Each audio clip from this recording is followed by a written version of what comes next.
Hey everybody, I got a video here for you today, and I'm going to ask some questions on the Gnostic Gospels and my claim that some of them are directly to do with the Shroud, and the Shroud was a whole big start of what would be called Christianity, and it came from Odessa, Turkey, and I'm going to show you here exactly what I mean.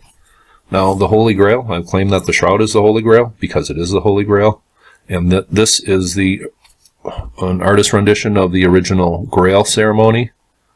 And the Shroud was kept in a box or an ark with iron rods, and that is documented. And I've shown a church here in Germany that has a Byzantine mosaic that has this very object.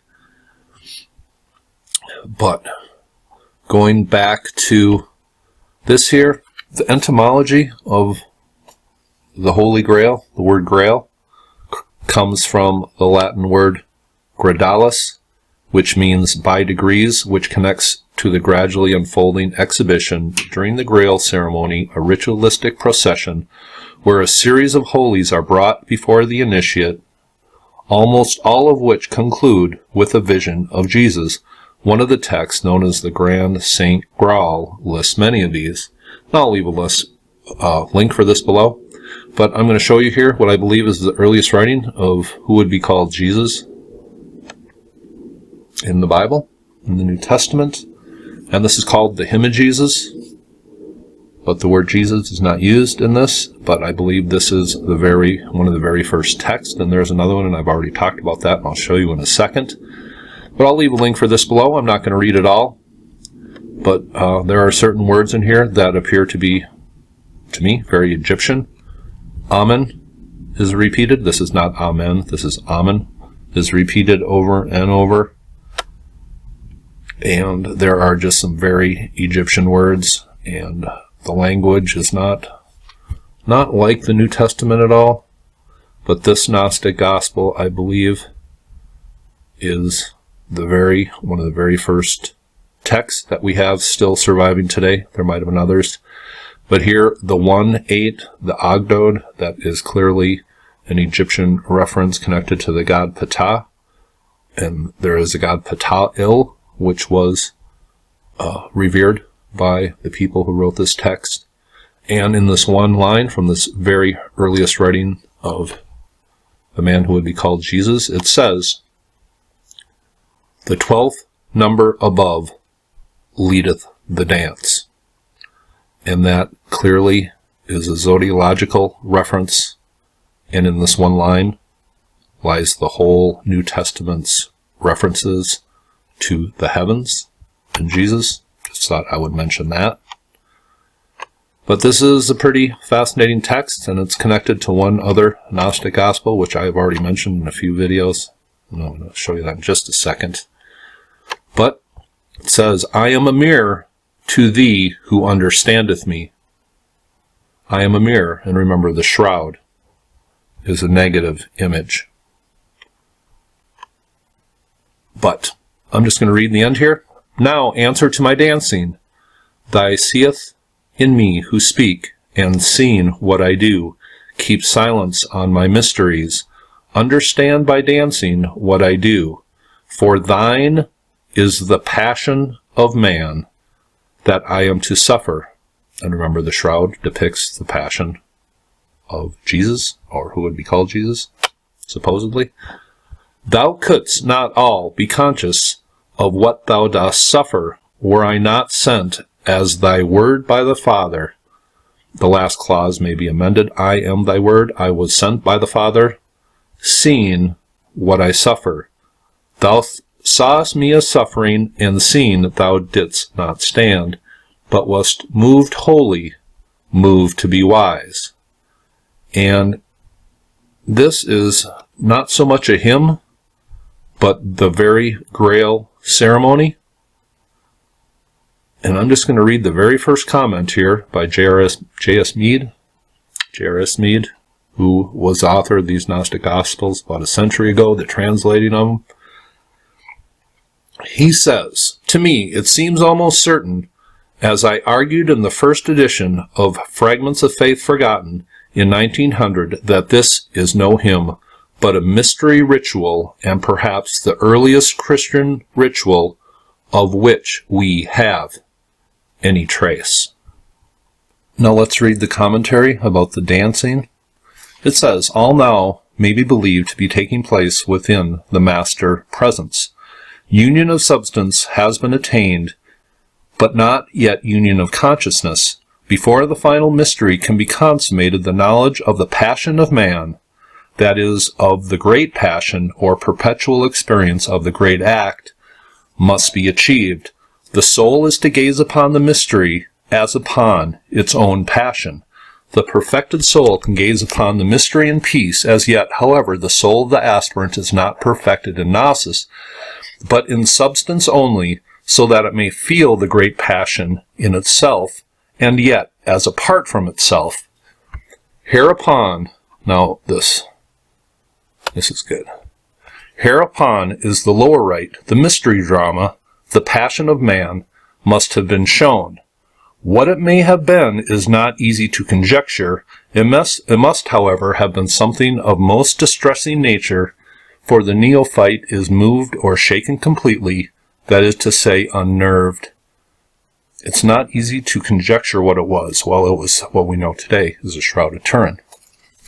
He had not the strength of perfect faith in the power of the Master, for presumably he saw the very Master dismember before his eyes, or becoming many from one, or in some way done to death. And here are some early writings, and I will leave a link below for this, and this is done by a Mr. Scavone, and one of the best researchers on the Shroud that I found. It says, the old chest was encased with shutters so that it would not be visible to all whenever they wished. These shutters were opened by the means of iron rods that were thrust through. Only then could the congregation gaze upon it, but nobody was allowed to draw near it. Thus holy dread increased their faith and made them shiver with yet more awe in their worship. And going on here, it says the most striking description of one of the icon's rituals, the so-called oldest Latin Abgar legend, also possibly 10th century, virtually claims to be a translation from an Edessan original. It states explicitly that the image was of Jesus' full body and was never shown to the faithful close up. This text asserts that while still in Edessa, the icon was kept in a gold chest, and on Easter, it used to change its appearance according to different ages. It showed itself in infancy at the first hour of the day, childhood at the third hour, adolescence at the sixth hour, and fullness of age at the ninth hour, when the Son of God came to his passion and cross. And it was revealed then. What we know today is the Shroud of Turin. People have done studies on the Shroud, and forensic studies, and they say, well, it is now. Real studies have been done on it, and they say it's a 2,000-year-old icon. But that didn't do it for me in my study of the Shroud. If the Shroud was around for 2,000 years, obviously there was going to be something written about it, and why people haven't brought you this history of the Shroud is a disgrace to the people who write history. This is the Holy Grail. I'm showing you the very original text on how it connects to the Gnostic Gospels, and what we know today is the Shroud of Turin, and the Hymn of Jesus is connected to one other text, and that's the Hymn of the Pearl. And where does this come from? This comes from the court of Edessa. And how do we know it's about the Shroud of Turin? Well, the Hymn of the Pearl, it says, I saw in it all of me, and I saw me all in it, that we were twain in distinction, and yet again one in one likeness. We were twain of one likeness, for one sign of the King was upon them. And going on in this, it says, and it identifies the Shroud of Turin. Moreover, the King of Kings image was depicted entirely all over it. These early Gnostic Gospels were about what we know today as the Shroud of Turin. Now, where does the Hymn of the Pearl come from? It comes from the Acts of Thomas. Thomas is the apostle of Edessa, and The word Thomas comes from the word Toma, which means twin. He is the twin of Jesus, and this story is told from the perspective of the soul of the main character in his trip to Egypt. So we have Thomas, the twin of Jesus, being from Edessa. This story is told from the perspective of the soul of the twin from Edessa. So you really don't have to think hard to see what that connects to. I just wanted to mention that.